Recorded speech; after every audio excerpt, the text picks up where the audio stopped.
Hello and welcome to another edition of Bombchu News. My name is Chris, I'm joined by Andron, and today we'll be covering the news that we found interesting. Fallout 76 has received a new update that takes a huge leap backwards in terms of overall quality. The most recent update, Patch 5, seemed to roll the game back into an earlier version.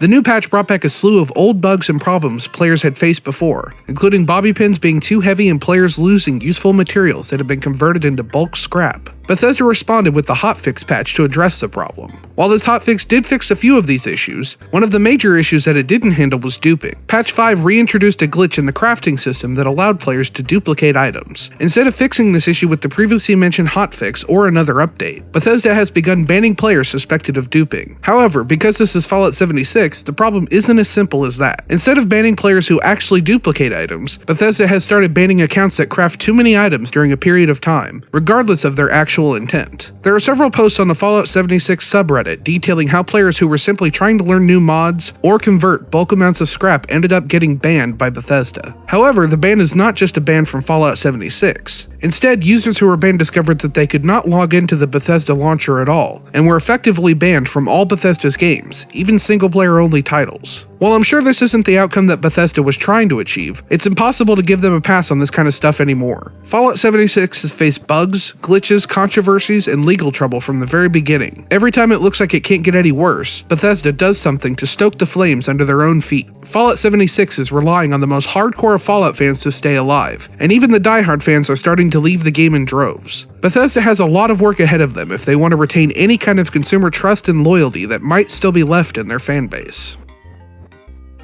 The 2019 Final Fantasy XIV Paris Fan Festival has ended and left behind a bucket of goodies in its place. During the festival's keynote, producer Yoshi P revealed a brand new class, playable race, and raid for the popular MMO. The newest class is a tank named the Gunbreaker that wields the iconic gunblade pulled straight out of Final Fantasy VIII. The Gunbreaker uses slashing attacks but can pull the trigger to expand magic bullets. This class won't be unlocked through the story of Shadowbringers, but will instead be opened through one of the 3 starting cities. Later in the keynote, Yoshi P confirmed the rumors of the bunny-eared Viera becoming the latest addition to FF14's ever-growing world. Of note, he also mentioned this may be the very last playable race added to the game. Finally, and completely from left field, the newest Alliance raid that players will encounter will be named Yora Dark Apocalypse, which will combine the worlds of Nier Automata and Final Fantasy XIV. The previous Alliance raid was based entirely on Final Fantasy XII and fit well, but I'm curious how they'll meld the post-apocalyptic world of Nier Automata with the high fantasy setting Final Fantasy XIV is known for.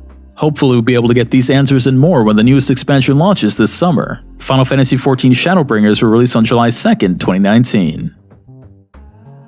Respawn Entertainment has revealed and released a new game set in the Titanfall universe. The game is called Apex Legends, and like so many games before it, looks to try and grab a piece of the Battle Royale pie before it's all gone. Apex Legends pits 20 teams of 3 against each other in a typical Battle Royale style map, with a little bit of hero shooter elements thrown in. Instead of relying just on loot you find on the battlefield, players will pick from one of 8 different classes, each with their own special abilities. While the idea of Respawn taking on the Battle Royale genre isn't a bad one, Apex Legends already feels like it's missing something. As someone who has played a fair amount of Titanfall 2, the most impressive and fun aspects of that game were the Titans and the maneuverability options available to players. Apex Legends will not feature Titans, and players are unable to do any of the wall running and double jumping that made movement in Titanfall so much fun. While I haven't had a chance to try the game out for myself yet, judging from the gameplay videos released so far, Apex Legends ends up looking a lot like Call of Duty's Blackout mode, especially now that they don't have those key Titanfall gameplay elements to help them stand out amongst their competitors. Normally, I wouldn't mind Respawn releasing a free-to-play Battle Royale game based on their franchise. If it's good, I'll end up playing it, and if not, I've always got PUBG to fall back on. However, alongside the announcement of Apex Legends, Respawn also pointed out that they were not working on Titanfall 3 as had previously been rumored. Instead, all of their Titanfall-related development efforts are being put into Apex Legends. As someone who loves Titanfall 2 and feels that it never got the fair shot it deserved, this Apex Legends announcement is full of disappointment. While the game could turn out to be something special and different, players aren't exactly stuck with a lack of choice when it comes to Battle Royale games. Without something unique and special to help it stand out, Apex Legends might be dead on arrival.